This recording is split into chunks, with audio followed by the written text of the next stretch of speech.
As I said at the top of the show, our first guest recently represented the North Carolina State Board of Education in a lawsuit over legislation that basically stripped a lot of the power from the State Board of Education and shifted it to Superintendent Mark Johnson. Bob Orr, welcome to Education Matters. Thanks for being here. My pleasure, thanks. All right, we've covered this on the show a few times during the whole process. After the decision was announced by the North Carolina Supreme Court, both sides, meaning the side that you represented, the State Board of Education, and on behalf of Chairman Bill Kobe, and Superintendent Mark Johnson, both claimed victory. So how does that happen? Well, as a practical matter, the court determined that the legislation that the State Board had questioned as encroaching on their constitutional power was therefore unconstitutional. The Supreme Court, in a unanimous 6-0 decision in an opinion written by Jimmy Irvin, said, no, it doesn't, at least as we read it, encroach on the board's constitutional powers, which, if you stop right there, I understand the position of the superintendent and others saying, oh, we won.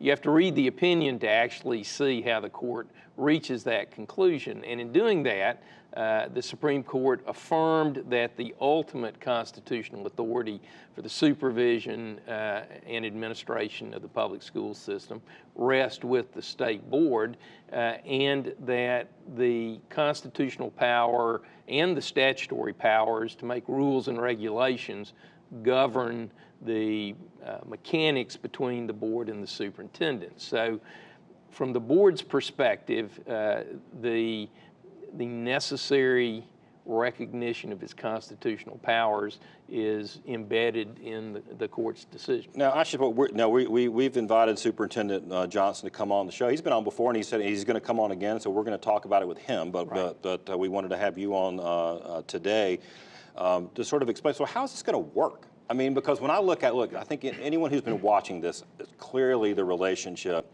between the state superintendent and the Board of Education has been strained, to say the least. And we've had Chairman Kobe on to talk about that as well too.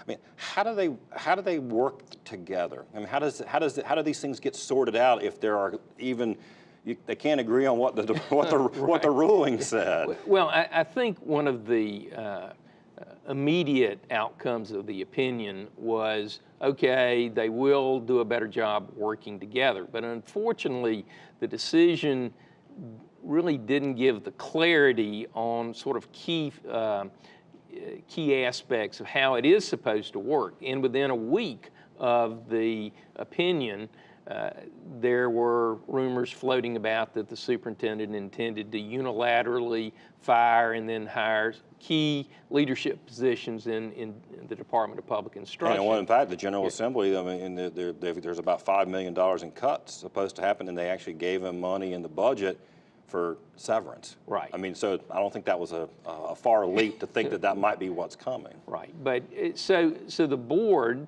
had in place and had for a number of years policies or internal rules governing the hiring and firing of senior leadership, and had a particular role in it, and also required dual reporting for these positions to both the superintendent and the board. And within a week of the opinion, a provision appears in a regulatory bill in the General Assembly, and it passes, and embedded in this bill is a provision that strips the board of the two policies. It repeals the two policies. I think that was House Bill. I think it was House Bill 374.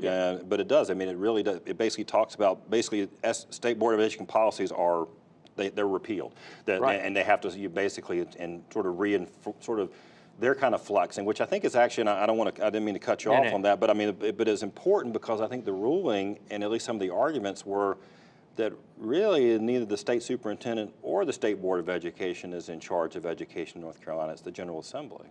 Well, certainly the General Assembly plays a critical role in the passage of laws relative to public education.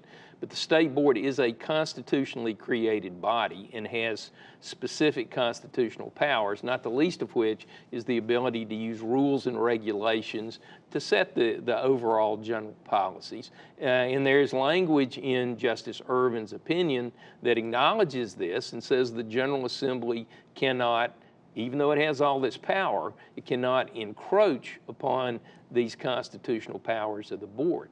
So unfortunately, after a couple of years of litigation and going all the way to the top court in the state, I'm not sure we have the clarity we need on how this will work in practice. Yeah, that's what it sounds like to me, and that's why I ask you, I mean, sort of practical question.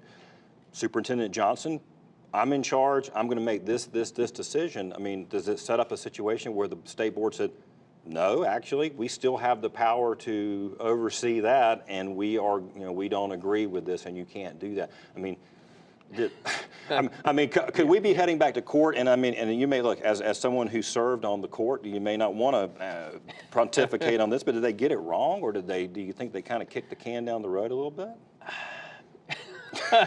Well, I'm asking. You know, let me say, I know it was a difficult case to begin with, and the court ended up going off on a tact, the rules and regulatory aspects that I don't think either party had really focused on. I mean, it was a surprise opinion in that regard.